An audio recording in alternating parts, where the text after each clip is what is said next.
நாமக்கல்லில் விஷப்பூச்சி கடித்து 3ஆம் வகுப்பு மாணவி ஒருவர் உயிரிழந்தார் என்ற அண்மை செய்தியை பார்க்கிறோம்.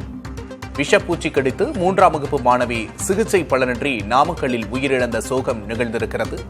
கூடுதல் விவரங்களை நாமக்கல் செய்தியாளர் துரைசாமியிடம் கேட்டு பெறலாம். வணக்கம் துரைசாமி, என்ன நடந்தது? கூடுதல் விவரம்.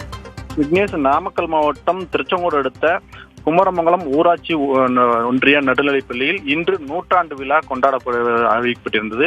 அதனையொட்டி கலை நிகழ்ச்சிகளுக்காக ஒத்திகை 2-3 நாட்களாக நடைபெற்றுள்ளது.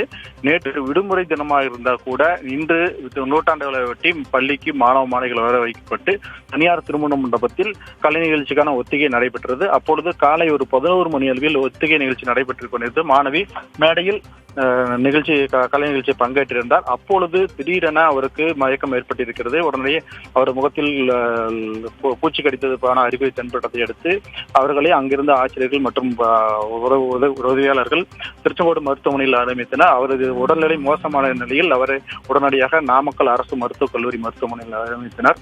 தொடர்ந்து அவருக்கு தீவிர சிகிச்சை அளிக்கப்பட்டு வந்தாலும் இன்று மதியம் அவர் சிகிச்சை பலனின்றி உயிரிழந்திருக்கிறார். இந்த நிலையில் இந்த பள்ளியில் இன்று நடைபெற வந்த 100ஆண்டு விழாவும் ரத்து செய்யப்பட்டிருக்கிறது.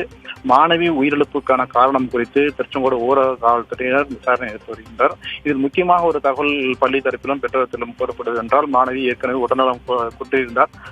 இருந்த போதிலும் சிகிச்சை பலனின்றி உயிரிழந்திருப்பது பெரிய ஏமாற்றம் அளிப்பதாகவும் தெரிவிக்கிறார்கள். விக்னேஷ், நிச்சயமாக துரைசாமி, கூடுதல் விவரங்களுக்கு நன்றி.